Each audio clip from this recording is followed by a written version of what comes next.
கடலூர் சிதம்பரம் இடையே தனியார் பேருந்துகள் இயங்காததால் பயணிகள் கடும் சிரமத்திற்கு ஆளாகியுள்ளனர். இது தொடர்பான கூடுதல் தகவலை களத்திலிருந்து வழங்குகிறார் நமது செய்தியாளர் பிரேம். தனியார் பேருந்துகள் இயங்காததற்கான காரணம் என்ன? தற்போது என்ன சூழல்?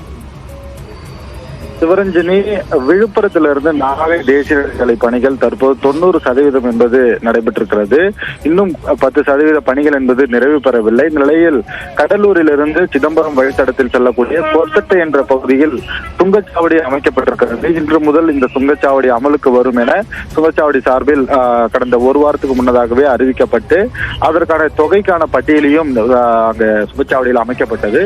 இந்த நிலையில் கடலூரில் இருந்து தனியார் பேருந்து ஓட்டுநர்கள் அதிக அளவில் சிதம்பரத்திற்கு தனியார் பேருந்துகளை இயக்கி வருகின்றனர்.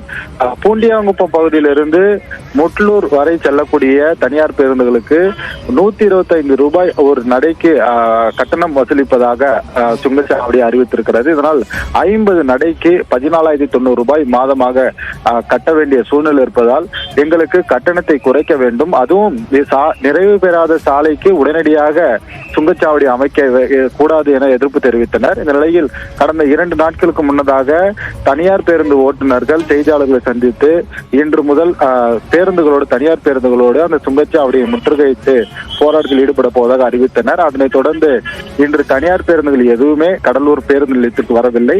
சிதம்பரம் வழித்தடத்துக்கு கொத்தட்டை வழியாக செல்லக்கூடிய பேருந்துகள் சுமார் 30க்கும் மேற்பட்ட பேருந்துகள் இருக்கும். குறிப்பாக கடலூரிலிருந்து ஒரு 10 பேருந்தும், சிதம்பரத்திலிருந்து கடலூர் வரக்கூடிய 10 பேருந்துகள், பாண்டிச்சேரியிலிருந்து சிதம்பரத்துக்கு இயக்கக்கூடிய பேருந்துகள் என தனியார் பேருந்துகள் எதுவும் இயக்கப்படவில்லை.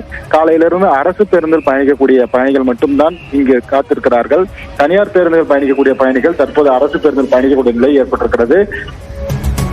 விவரங்களை வழங்கியமைக்கு நன்றி பிரேம்.